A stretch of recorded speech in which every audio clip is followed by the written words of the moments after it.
Hello and welcome to Concert Pipeline. I'm Steve Jones. Today on the program, we have Michael McArthur. I had a really great chat with Michael McArthur, and we'll get into that in just a moment. Yes, I do see this fly that is flying around. If you're tuning into this program, and you tuned into the last program, you will know that there's a fly that is chasing me. This is second taping in the same sitting, I'll just be honest. And so that fly is still here. I have not caught it, and it needs to die a horrible death is what's happening. But we'll see if that happens. All right. So we'll get into Michael McDonald in a little bit. I want to continue talking about my camping trip with my buddy Joe and our families. We brought our kids up to the coast last weekend, a week ago, and really had a great relaxing trip. That was the point. I was really looking forward to it, to be honest, because I've been working really hard at work, and it's just keeping me so busy. And I just needed a couple of days off, a couple of days to get away and hang with my buddy, just chill, relax, and have some fun. Chilling out, maxing, relaxing, all cool. I don't think we were shooting b-ball outside of the school though. But we were hanging out by the beach and enjoying time with our families, and that's exactly what I needed, and he had a good time as well. So we brought some games. I retaught Joe how to play Yahtzee, and I have this Yahtzee set that is easily over 30 years old. I've had this set since I was a kid, and I have a lot of the game cards from when I was younger also, and from over the years, people I've played with, friends over the years, my ex-wife, my ex-girlfriend, and the game has followed me around. My daughter, games we played. I was just flipping through some of the cards while we were out camping, and I actually found one with Joe that had like 4 or 5 moves on it, and I'm sure it was like we were in, and then something else. There was a fly or something, right? And then got distracted, and then the game never finished. So I was surprised that this time we were actually able to finish 3 games of Yahtzee. The first in which Joe beat me. The first 2 games are not anything to write home about. I'll just say that as well. But then we brought George, Joe's son, in to play and taught him. And he's a quick learner. He's good with numbers. He is about to turn 7 actually, and he's good at adding. And so he picked up on the game really quickly. But I ended up winning that 3rd game. And if you add all 3 scores from Joe's and I's game together, I beat him by just a handful of points. But it was fun to play Yahtzee and Mario Uno. We played with the kids, and just had some games around to be able to play while we hung out. We hung out by the fire at nights and roasted mellows. We kept it simple. We had dogs and burgers for lunches and dinners, and Joe made pancakes. He was on cooking duty because I'm not allowed around that sort of stuff. But he's absolutely a better cook than I am. So he handled that stuff, and we went down to the beach a bunch of times. And you know what? I actually kind of want to show a picture for those that are watching on YouTube of one of the things that we saw on the beach that my kids are super excited about. And when I say my kids, I mean my daughter Ferd and her my buddy Joe's son George. They had stumbled. When we went down to the beach, there were some jellyfish, let's say, right? And there were more than just a few jellyfish. There were a number of jellyfish, like dozens and dozens of large jellyfish that were on the beach, and beach out. So they made it their priority to go and try and save these jellyfish. I was like, kids, you're not going to be able to save them all. Sorry, we need to go back and hang by the campsite. But they had a good time trying to save them, and I was surprised. There was more jellyfish there than I'd ever seen, and they weren't just on the beach; they were in the water, of course, as well. We saw so many jellyfish, but that was one of the cool experiences that we got to take in. And besides that, it was just hanging around. And it was all fun until the way back, we were getting back to Napa, where we were going to meet, Joe at his house and unload. And I was going to take his dog Gus that I'm hanging with for a week, and George threw up. George threw up in Calistoga, so we had pulled over, and I took Atticus, my son, out of Joe's car and back into my car, and we made it the rest of the way back. But they were plugged into the switch for too long. Joe didn't pull the plug on that, and he probably should have a little bit earlier, because they were just sucked in the whole ride, and did not turn out well. So too many screens, I'll say. All right. Well, that's the story. It was a great camping trip. We have next year already booked, so I'm super stoked to have that already lined up for next year. And I love kind of building these traditions and routines with our friends, and having these things that we can count on each year. Joe and I are already planning on doing another century ride, and when that comes around, because that was so much fun, and what a challenge it was to, that we were able to work on together. So those sort of things are super cool for me. All right, so we're going to bring in Michael McArthur here, and again, we had a really great chat. He has a new album that is coming out on September 16th called Milky Stars. He played a couple of songs for the program too, which was even more awesome. I really enjoyed talking to Michael, and here's my chat with Michael. Hey, Michael, how you doing? Good, man. How are you? I'm good. No complaints over here. So yeah, your day going well so far? Yeah, it's going well. I'm in an overcast Nashville, Tennessee right now at an Airbnb. But it's good. Not too shabby. So Airbnb. So what you doing out in Nashville? Got band rehearsals this week.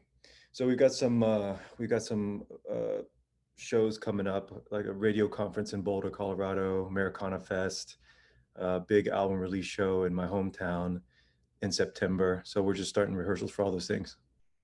Oh, nice. I like it. So hopefully you got the Airbnb has all the amenities that you need, and you're set from that perspective, right? So yeah, we got a kitchen, and we got most importantly, a washer and a dryer. I like it. And I'm sure Nashville for you, I mean, there's a lot of artists in the area, and kind of vibe in terms of culturally toward music that you like. Yeah, for sure. Well, I recorded my upcoming album in Franklin, and we actually stayed in this Airbnb for 3 weeks while I was doing that. So anytime this one's open, and I'm coming to Nashville, I try to book it just to kind of channel that same energy. And it's nice, and I know exactly where it is. You get parking right out front, and it's comfortable. So we always end up back here. Yeah, very cool. Well, thank you for. Oh, I'm out west in the Bay Area, like outside of Sacramento a little bit. Okay, yeah. Yeah. A little bit earlier over there then.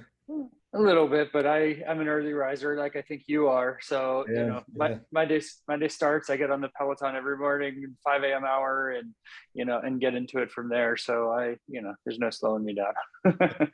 Amazing. Yeah. So I want to start kind of from the beginning a little bit, and I know you said you play a couple songs here too. So I don't know if you want to do one early and then maybe toward the end. What are you thinking? Whatever. I mean, I'm here for you and for your audience, and it doesn't matter to me. Okay. Well, why don't we start with the song up front then, before we dig into the interview too deep. Listening to your new album, which we'll get into, the one that really stuck out to me was "Winding River." Can you first tell me about that song, and is it possible you might be able to play that? Yeah, absolutely.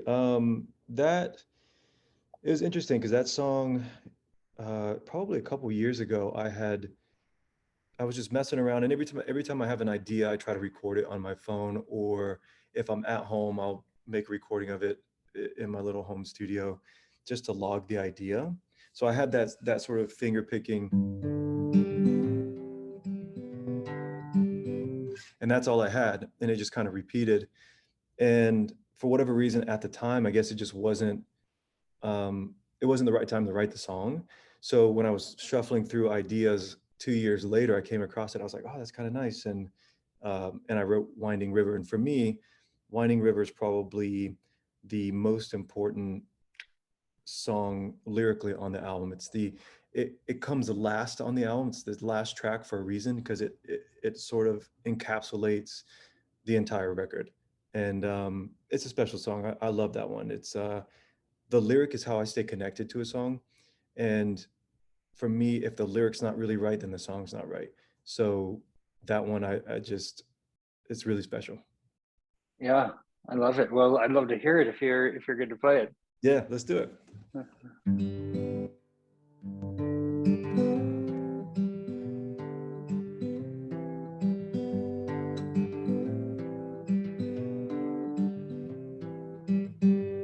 Come sit and talk to me. Your wooden skin has gone soft and pale. You can trade LA for New York City and free will for the wishing well. Hold fast, my love, eyes on me. Oh, the winding river is hard to read. Think of giving up, well, don't you dare. Oh, the winding river leads somewhere.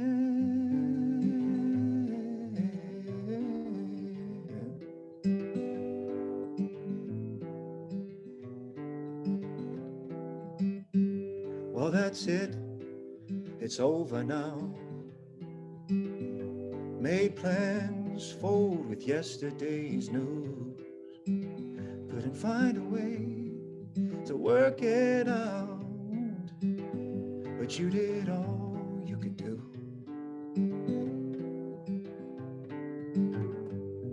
Hold fast, my love, eyes on me. Oh, the winding river is hard to read. Think of giving up, but don't you dare. Oh, the winding river leads somewhere. And there's light, love in the morning.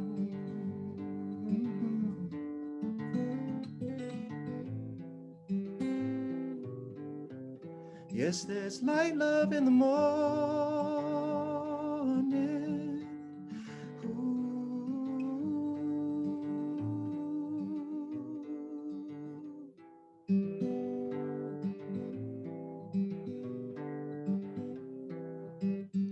The Milky Stars are on fire again, and there ain't a map to guide you through. Of all the places that you've never been, there's a universe in you.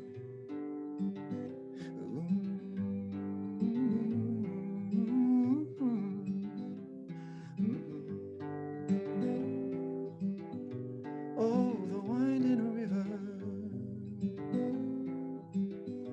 Oh, the winding river. Oh, the winding river. Oh, the winding river.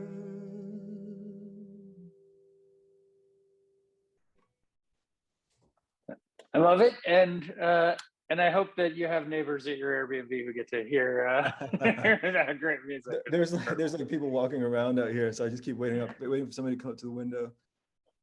Yeah, it'd be okay. I don't think there'd be any complaints. So I'm glad you like that one though, man. That's that means a lot.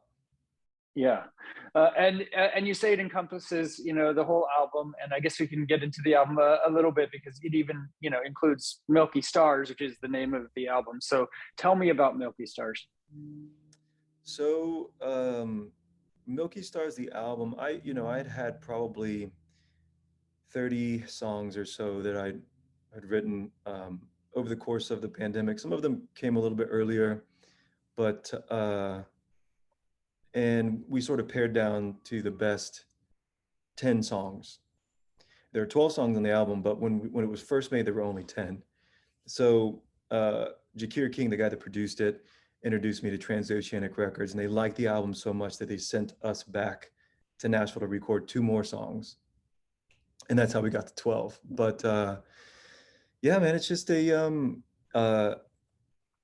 my hope is that when people listen to it, they will sort of take that ride and go on that journey. It's there's a lot in there to be found, and um, because I wrote all the songs sort of during the same time, during the pandemic, I was in, kind of I went through some in and out of some pretty dark places, like a lot of people did. I went from being on the road on and off for 10 years to having no choice but to be home. And home was always a place of solitude and peace, and it still is. But when you have no choice but to be home, it kind of changes the game a little bit. So I spent more time alone than I ever had.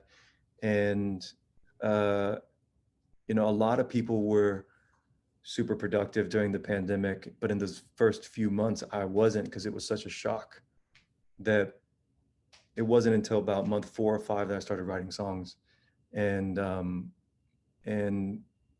I had a few songs that I'd written, and Jakir King, the guy that produced the album, we weren't connected in any way, but if I could make an album at the time, if I could make an album with anybody, it was him. And I had no idea what I was going to do next. It was like sort of for the first time in my career, I didn't have a plan. And I was like, well, I guess I'll just start thinking about making some more music at some point.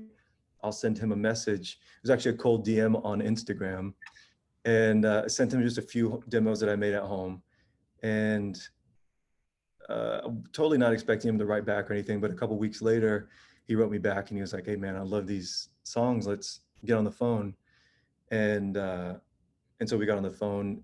Probably talked 8 or 10 times over the course of the fall, like the coming 8 months, getting to know each other.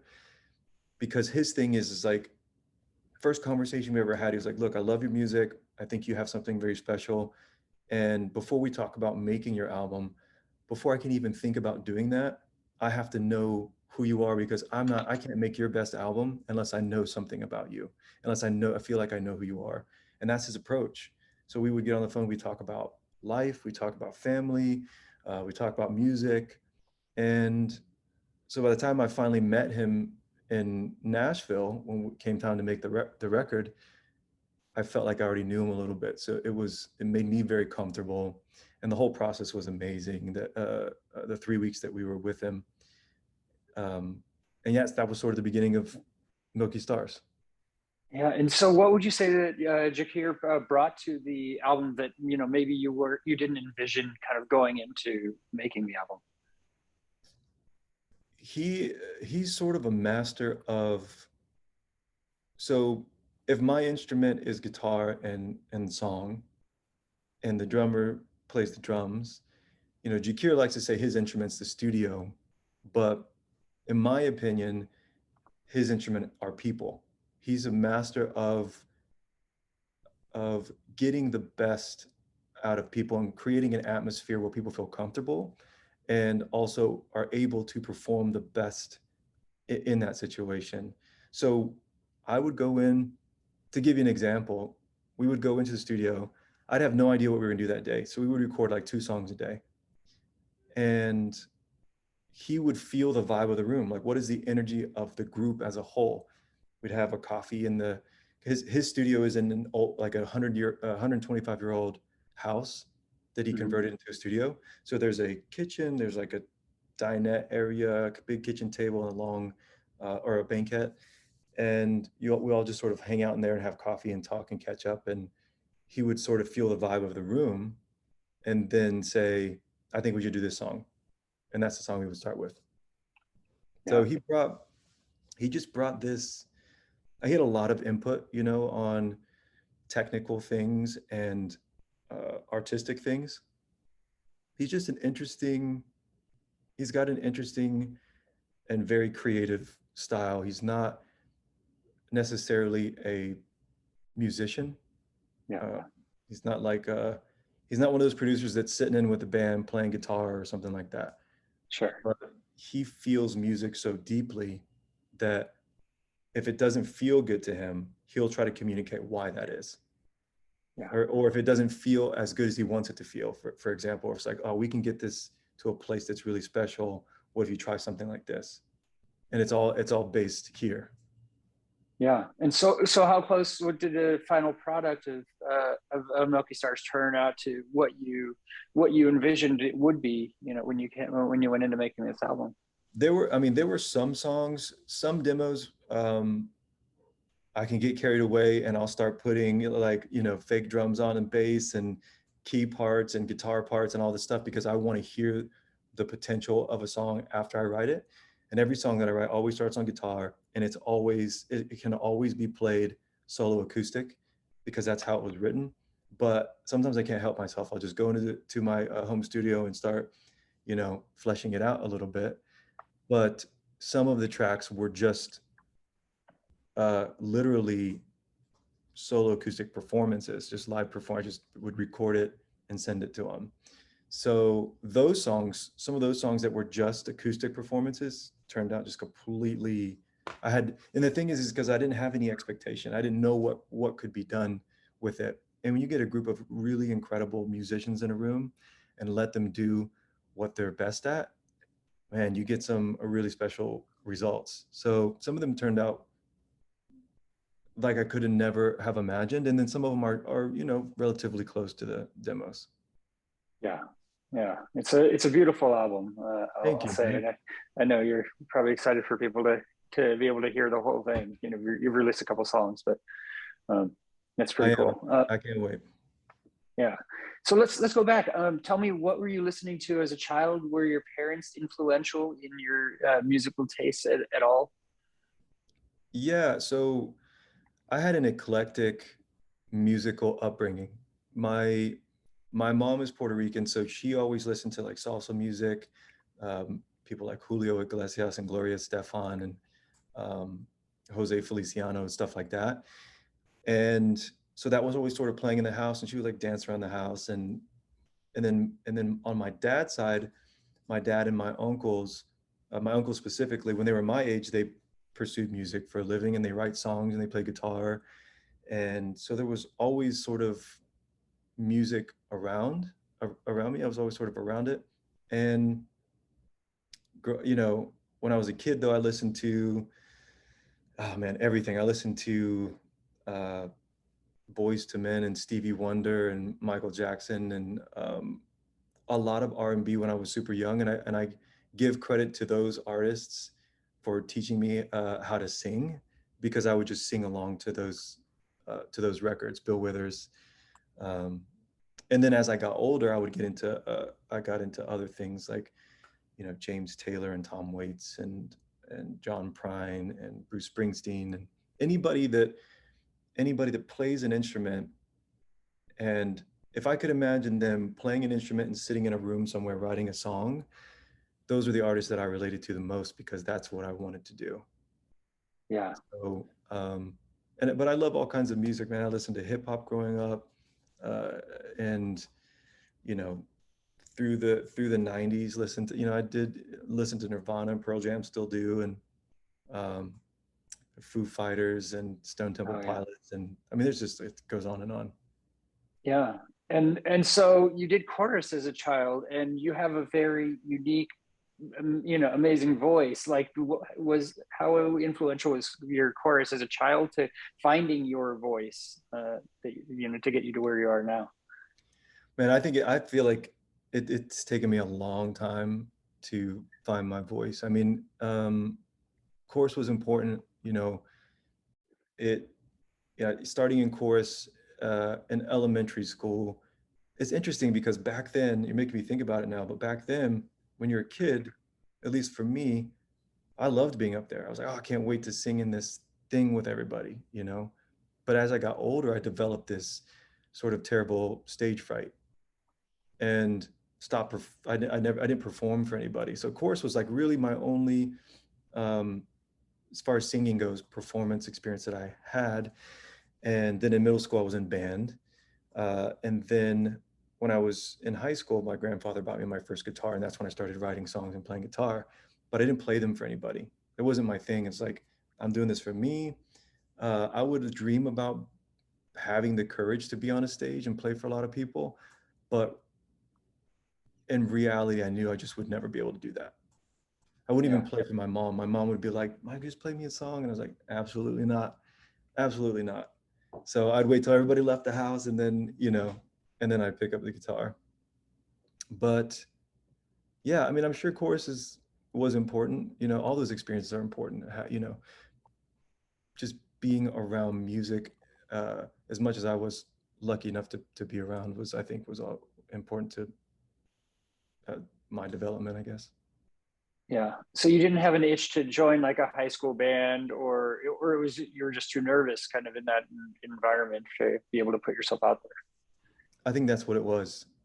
I was the thought of, you know, being in a room and someone like, oh, let's play together. And then like I have to now, you're performing in every situation, right? So um yeah, I wasn't in any bands in high school.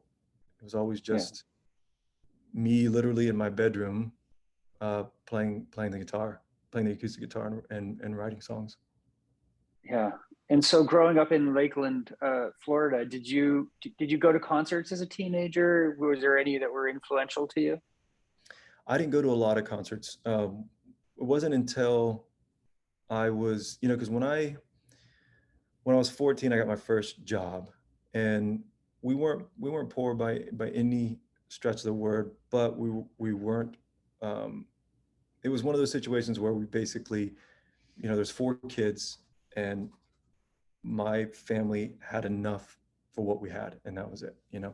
And so I got my first job at 14. My mom was very adamant about teaching us responsibility. I wanted to play sports in high school, but I didn't because there were other things that were important to me, like being able to afford a car so I could get around. And um, if there was a shirt I wanted or a pair of shoes I wanted, I had to pay for it. So I bought my first car, and um, having to work. Uh, I feel like I've forgotten the question now, but I'm going off. Concerts, first Yeah, concert. Yeah. concerts, right. So having to work and being busy, I didn't go to very many concerts, and it wasn't until I had like enough money to make the drive, because we live in a town called Lakeland, which Yeah. is right between Tampa and Orlando, and so to go to the good concerts, you have to drive to Tampa. So being able to do that, I just didn't do it until started doing that until really I was like 18, 19, 20, you know. But but now I see a lot of music, and I've seen some incredible shows, and I always leave inspired. I'm just like, man, that was amazing. Like, um, I went to see James Taylor a few years ago. It was one of the best concerts I've ever been to.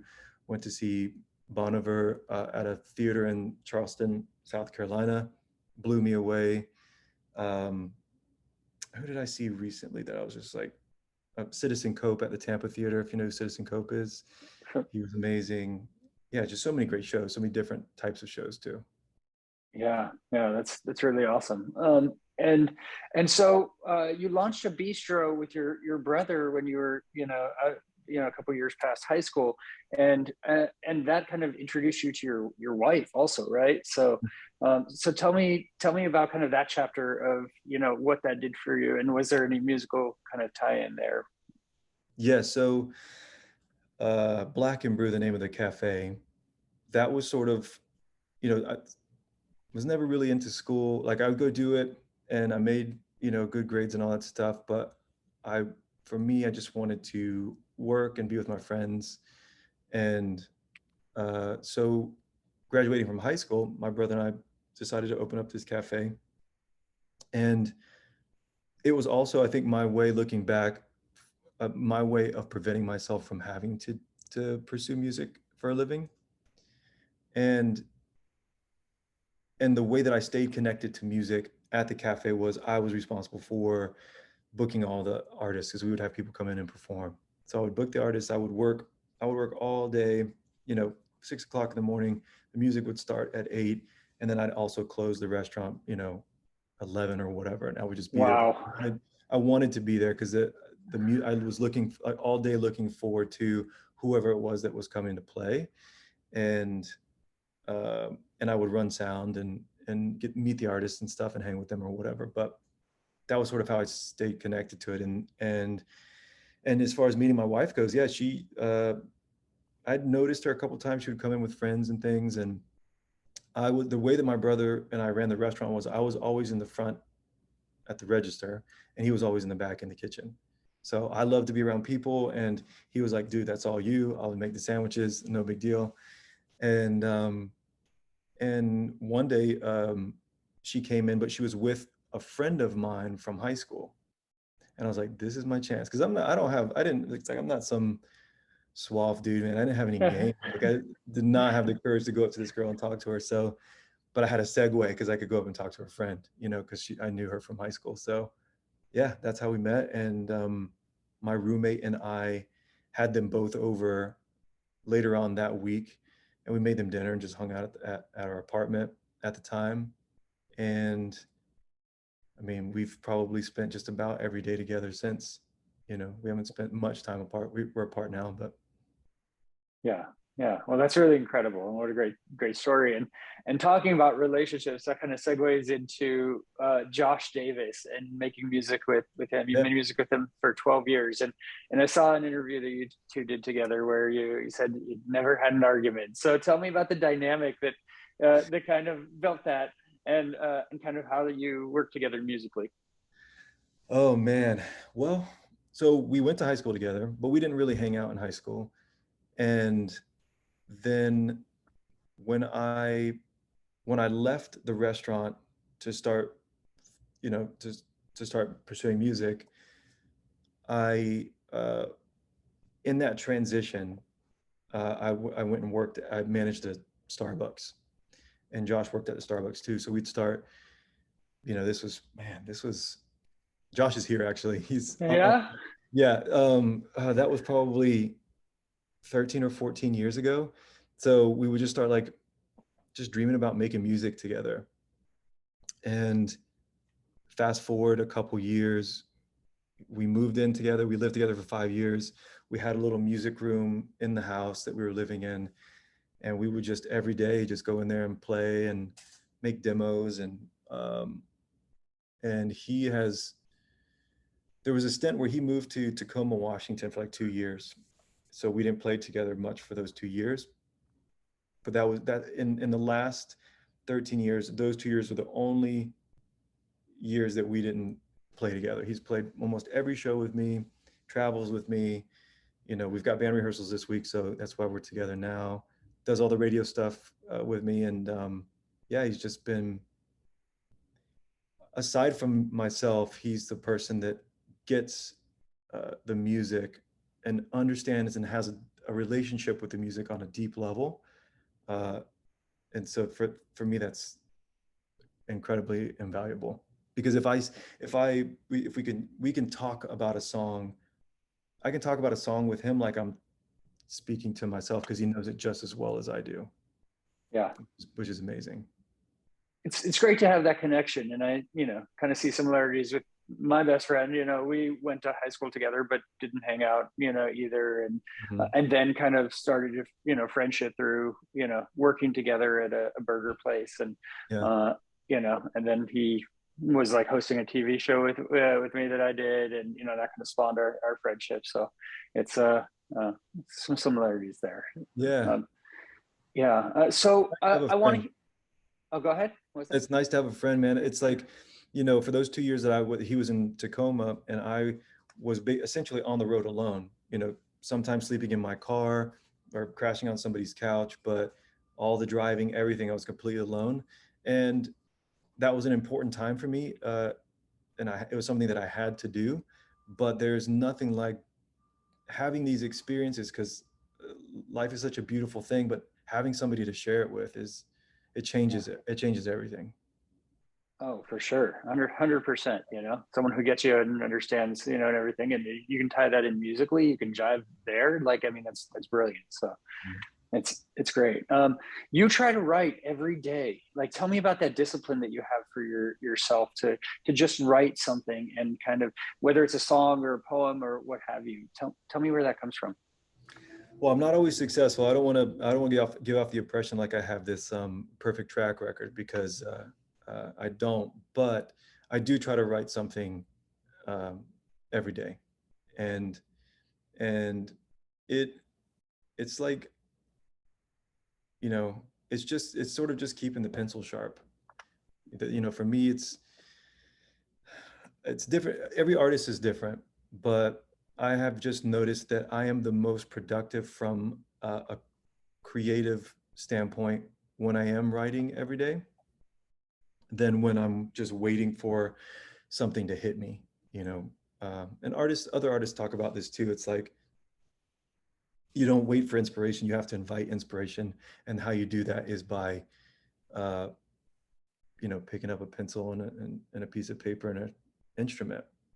So you can't write unless you write. You can't write a song unless unless you pick up that pencil. So um, it's just it keeps for me it keeps my mind constantly thinking about words and putting words together and understanding thoughts that I have and making sense of those things. You know, one of the things that's important to me is that even if you are sort of communicating a theme that's been communicated before, and most of the themes on the earth have been communicated already in song, but there's always a different or more interesting way to say something, one that is uh, specifically related to your own personal experience. There's something interesting that you can say. So it's not like, instead of like, oh, my baby left and she broke my heart, you know, there's a more interesting way to say that. Maybe it's a metaphor, maybe it's not, but um, I think about those things, you know, and yeah, I mean, I love to write. Writing is fun for me. Yeah. Yeah, well, that's. Have you wrote a lot of poems that you kind of think are, you know, not songs, but this is like, you know, this other creative outlet for you? Yes, I mean, I've written hundreds of poems over the Wow. years, and every, you know, I have a book of them, and so I'll just like go through, and if there's an interesting line in there, I might pull it out and put it in a song. I've done that a bunch, and I've also, you know, written some articles and things for local magazines, and um, if my wife ever needs help writing like an email or something, you know, I'll go in, and she always sends it to me, so I'll go in and edit it. And even that's fun for me because I like seeing how other people write. But if there is a more fluid way to say it, or maybe it's something is redundant or can be shortened and more concise, that's even fun for me, because to me that directly ties into the editing process. So like I'll write a song and I always start on like with a pencil and a notebook, and I'll just jot down a bunch of ideas, and then I'll get it into a structure that I think could be the finished product. And then when I get to that point, I type it up on my typewriter, because for me that songs only exist in the air. And so as musicians, we don't get to create. I'm like jealous of painters and people that create these tangible items, like even people that make guitars and stuff. It's like, I wish I could create something that physically existed so I could see it, you know? And so that's my way of doing that. It's typing it up on the typewriter. Yeah. And then I pull it off the typewriter, and that's the song. And then I'll put it away for a while. When I come back to it, when it comes time to record it, I'll go through and make, you know, further finesse the lyrics, you know, even if it's taking out the word and or the or something. If it feels better, I'll cross it out, you know, with a pencil at that time. Well, so from a tangible perspective, have you thought of publishing your book of poetry? Like, I mean, you have so many poems. Have you thought, you know, putting that out there? I have, yeah. I mean, I don't know, man. When you read people like I don't know, when you read people like uh, Leonard Cohen and um, Sylvia Plath, and like people that are you know, Bukowski, and like people who are actually brilliant poets. I don't know if it's, maybe it's good enough, maybe it's not, but I guess for me it's like I'm a songwriter and that's what I do, and maybe one day I will, if I've collected enough and I can really, somebody can help me really pull out the ones that matter. Yeah, Maybe it would mean something to somebody at some point.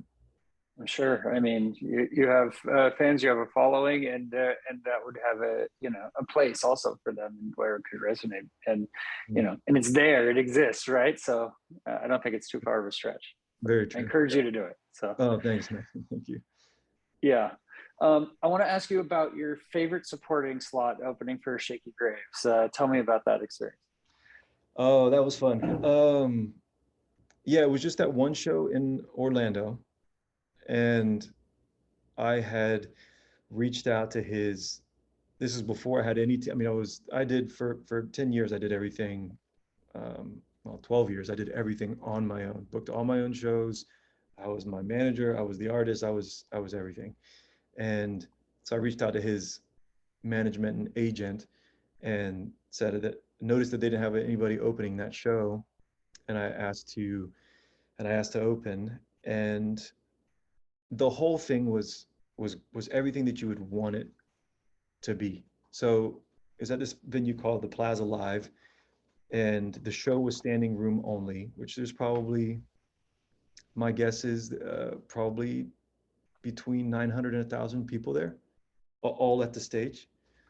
So go out, play the show. The crowd was electric. People were clapping. They were at the quiet songs. You could hear a pin drop. Um, and for a standing room only crowd waiting to hear Shakey Graves, and they're listening to a guy playing solo acoustic, uh, they were just so respectful and polite and energetic when they needed to be.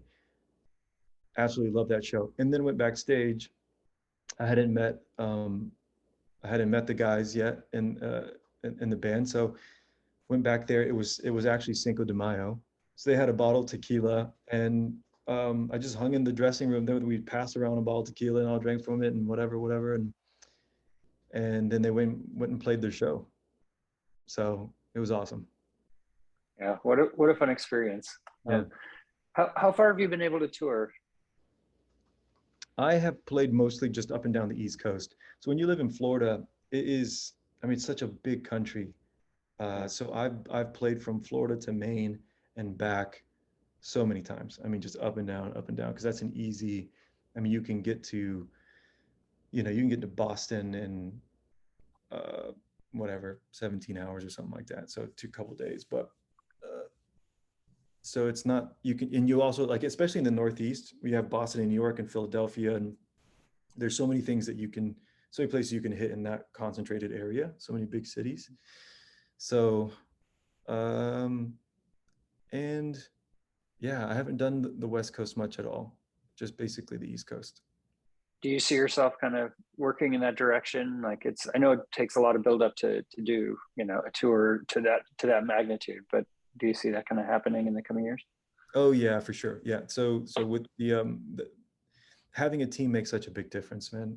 And they are working on putting together a tour now um, for when the album comes out, and I'm sure I'll just be touring indefinitely. So I could be anywhere, and I would like to be anywhere and everywhere. So, but with the on the radio side, doing radio tour stuff, we're flying to Boulder, Colorado, to do a radio festival show next week, and then from there doing radio stations in Colorado and New Mexico, and then flying to Los Angeles to do a few stations, and then flying home. So everything is sort of growing outward uh, now that there's a team involved, which is really sweet. You don't have time built in to go to Red Rocks while you're in Colorado, do you? I don't know if I do this trip, Yeah. but I have been, and it You've been is, there. Okay. oh Yeah. yeah, It's amazing, right? Like amazing, dude. it was this Salt. thing where I talked to so many bands, of course, right? And I mean, they all talk about how magical that place is. So I'm like, I got to go there. And I made the trip out there to see Weird Al and the Yeah, Colorado Symphony. And, who else do you want to see at Red Rocks amazing. in How Weird Al? Oh, I mean, it was incredible. I've seen Weird Al a number of times, but okay. but in that venue, where I mean, going in, I mean, it was misty and there was a rainbow over the rocks and everything, and it was everything that everybody had told about the venue. It's just this built in. You've been there, right? So it's this built into the rock kind of amphitheater that has so much history to it in itself, and so many Mhm. bands. It's like this milestone for them to be able to play there. It is definitely a bucket list thing, and it's one of those places that it's impossible to describe. You have to experience it to understand what it is. I saw Sturgill Simpson there, and it was probably 45 degrees and raining, and nobody cared. It was completely sold out. Yeah. And Sturgill came up with just a 4-piece band, and they played in like this half circle shape. So the keyboard and the drums were almost in the front on the sides. The bass player was here, and then Sturgill was here. So like in like a half circle shape. 4 guys just shredding and playing to 10,000 people. It was amazing. Yeah, that's incredible. What a cool experience. Well, before we wind out, I want to see if you'll play one more song. Well, I will. The management and the label are always like, you got to play the single. You got to play the single. So I'm gonna play. I'll play Lady Luck if that's all right with you. It's perfectly great. Yeah, okay. Let's do it.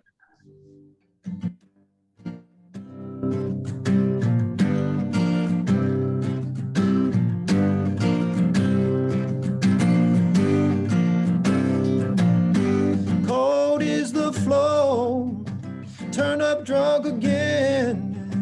Heaven knows I've been low before, but I sure could use a friend. Lady Luck, I'm in a bad way. Lady Luck, I know I can change if you bet on me. Yeah.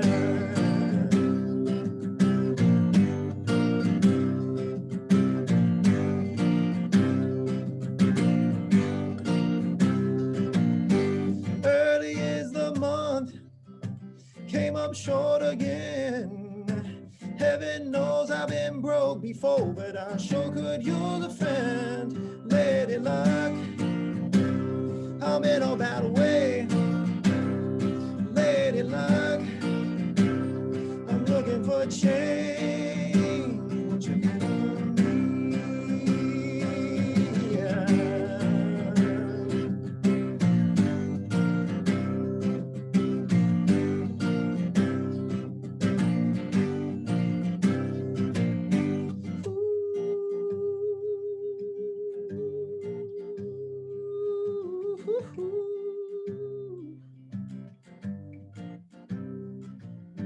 Tricky is your word. He was more than just revenge.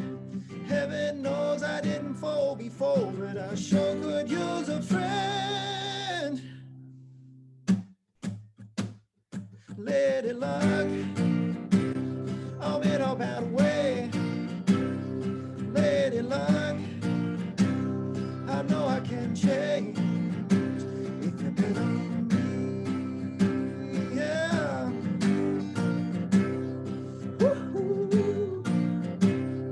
Woo-hoo. Woo-hoo.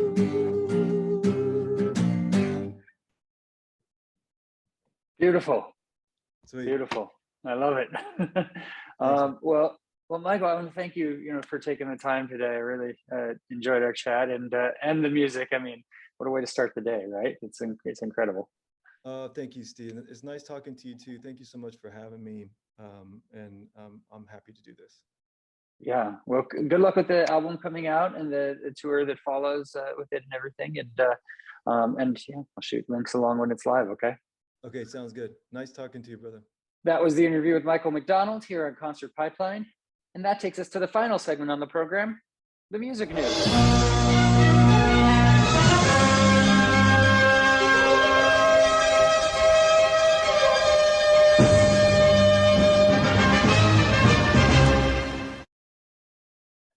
All right, I have a couple of stories to wind out the program.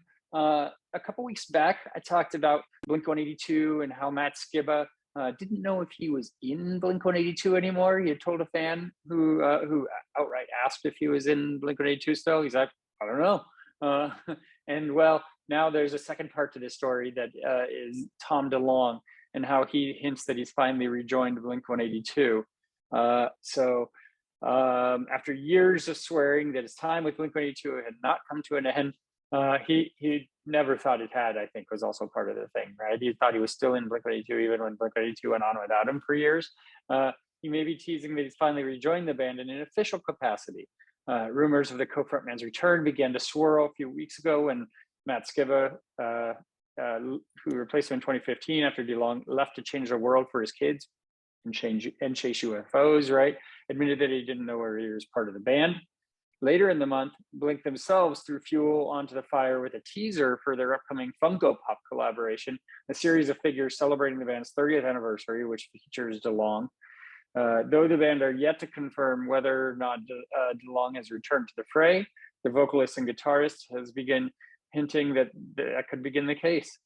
He took to his Instagram profile with a classic photo of Blink in the 90s, captioned simply with the band's own handle. He's since updated his bio to include Blink alongside Angels and Airwaves in the mention of his musical endeavors. That much is especially notable for the fact that he doesn't mention Boxcar Racer, his short-lived side project with Travis Barker, implying that he's only listing projects with which he is currently active. NME has reached out to representatives of Blink-182 and Tom DeLonge for comment, but apparently got nothing. Their last show together went down with Skiba, went down in the early months of 2020, before COVID hit and before things went rough for Mark Hoppus with getting cancer and everything. So Blink performed last October as part of Barker's House of Horrors broadcast. However, Skiba was not present. And Tom DeLonge is gearing up to release his directorial debut, Monsters of California, later this year. So lots of speculation around whether he's in the band. It would be cool if they get the band back together and Tom can actually commit to it, right? Okay, let's talk about our Green Day. Let's talk about Green Day, actually. So we talked a little bit last week about Lollapalooza. Well, Green Day performed deep cuts at Lollapalooza warm-up show. Before they headline the Sunday program, they played an intimate warm-up show and performed a whole host of deep cuts. And there was footage of that, of course. It was an 1,100 capacity venue called the Metro in Chicago. They veered off their written set list, which according to reports was very similar to what they played on their recent Hella Mega tour with Weezer and Fall Out Boy. According to fans, 19 of the 28 songs that they performed were not on the written set list, with the band leaning heavily on early albums Kerplunk, Dookie, and Insomniac. And so cool. That would have been awesome to be there. Church on Sunday and the title track from Warning. Oh gosh, it would be so cool to see Warning. I was just thinking about that song the other day too. I need to pull that out and play that right after I finish recording this podcast. It'll happen. They were played for the first time live since 2001, while American Idiot cut What's Her Name was performed by the whole band for the first time since 2005. So they pulled out some of the old stuff, and that's super cool. I got to check out these videos. I got to check out Warning. I'm super excited about this, and I want to see the set list of what they did as well. Lollapalooza, I'm sure, was a hit. Arcade Fire talked about the undying legacy of Taylor Hawkins. He's just a real deal rock and roller.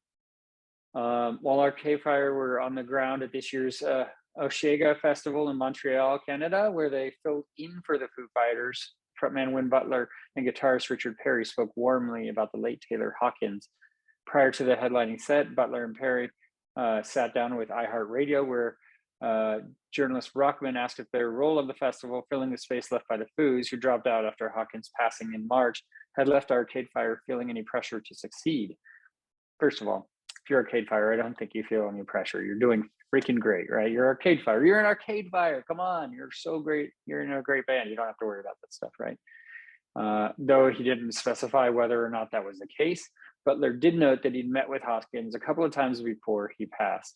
Reflecting on his friendship with the late drummer, Butler continued, "Every single time I ever hung out with them, we were just talking about music and reminiscing about old shows. He was just like a real deal rock and roller, you know? But I think sometimes people don't appreciate how much wear and tear, getting up every night, going on stage, and the relentless touring. It's a lot, you know what I mean? And there's collateral damage from doing it." So they talk further about Taylor Hawkins and, you know, paid tribute to him in their way, which is really, really freaking awesome. So that is great. All right, that is the show for today. So thank you for tuning in. Thank you to Michael McArthur for being on the program as well. And next week on the program we have Lillian Axe. So I had a really great chat with their member Steve. Steve Blaze was his name, and so we'll be bringing that to you next week on the program. So thank you for tuning in. Like, subscribe, all the good stuff. Comment. Love hearing from you what you think about the program. Check out our old videos as well. We have lots of great stuff from over the years, and tons of great YouTube content from really rolling out since COVID hit. So for all of us here at Concert Pipeline, I'm Steve Jones. We'll catch you next time.